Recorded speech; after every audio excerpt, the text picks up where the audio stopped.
mas siyempre pag alam ng agent na naghihintay ako, di na ako umuwi, mas ipa-follow up nila. Ganun yung mga sitwasyon is mga kamanoy. Pero para sa akin, mas pinili ko umuwi or mag-stay kasi hindi natin alam kasi pagdating natin sa Canada mga kamanoy, hindi natin alam kung kailan darating yung PR natin. OMG. Kususangpu. कस्तो छ कस्तो छ ठिक छ राम्रो छ Apakah Barma? Ay, alhamdulillah baik. Malaso. Assalamualaikum abad.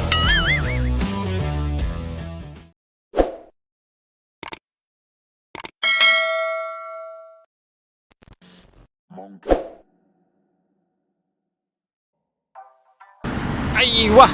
Panalo mga kamanoy. Nandito ako ngayon sa Ministry of Court. Tingnan natin yung Ministry of Court dito sa Shark mga kamanoy. Ito yung agency nila, Ministry of ano yung specific dito? Ito, hindi ko mabasa eh. Ministry of Interior. Dito ako sa loob.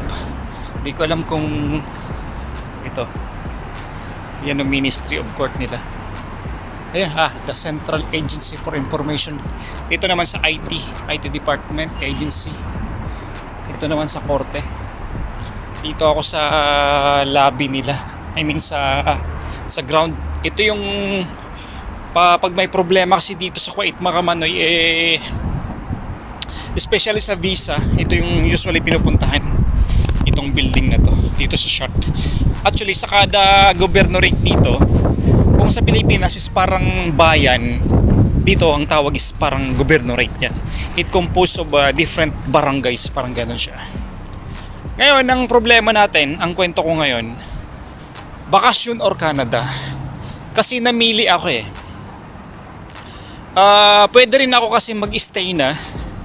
Pwede ako mag-stay tapos hindi ako magbakasyon para mas mabilis yung pagpunta ko ng Canada. Kasi sasabihin ko lang naman kay ma'am, dun sa agent ko na, ma'am, stay na lang po ako para mas mabilis yung proseso. Kasi pwedeng may posibilidad na dumating ng maaga yung papel ko eh, yung visa saka yung work permit ko to at visa.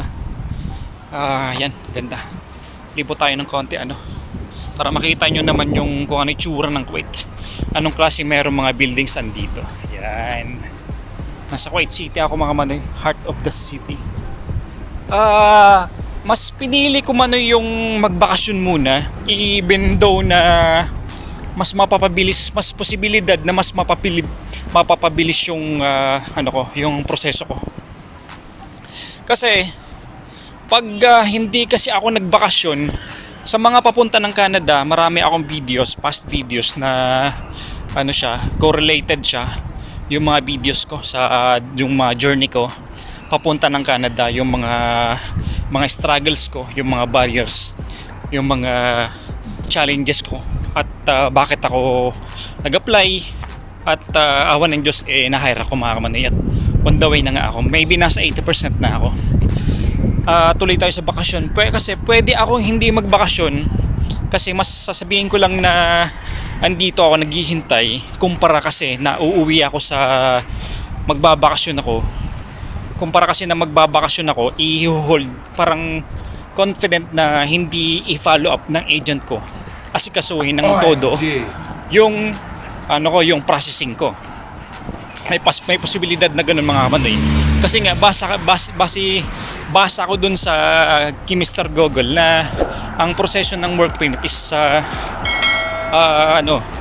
months, 90 days, basta ganun. Mas siyempre pag alam ng agent na naghihintay ako, di na ako umuwi, mas ipa-follow up nila.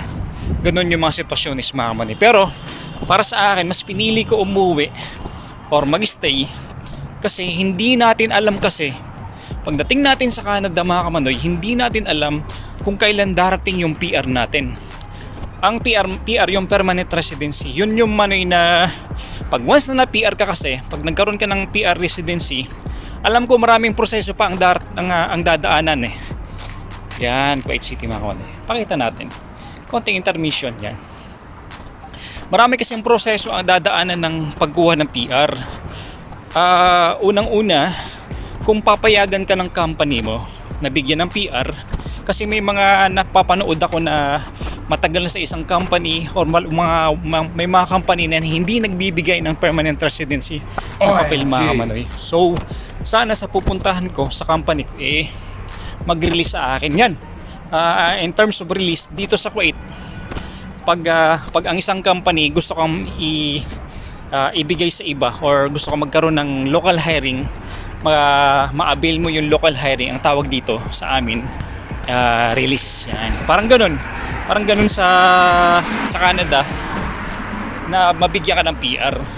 Ang second reason, marami ka pang dadaanan ng mga IELTS, di ba, mga kamanoy? Sa mga taga-Canada, yung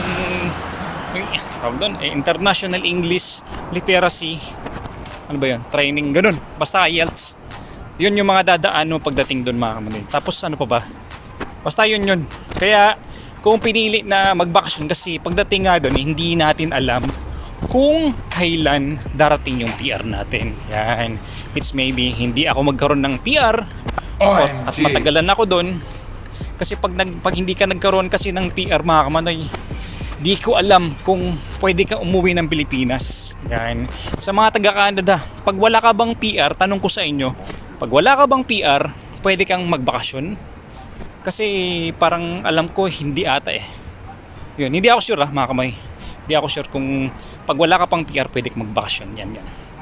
So yun, mas pinili ko magbakasyon kahit na matagalan ako at maghintay sa akin yung aking agent. Kasi nga, for the reason that love family first before everything else or anything else. Yun lang mga kamay. Let's go sa mga nag-iisip na magbakasyon or hindi papunta ng Canada. Magbakasyon muna tayo kasi syempre walang tutulad ang value ng family kaysa sa anumang materials or financials na expectations natin in the future. Ang pera kinikita pero yung family hindi mo maibabalik yung oras. Panalo panalo, yes. Off.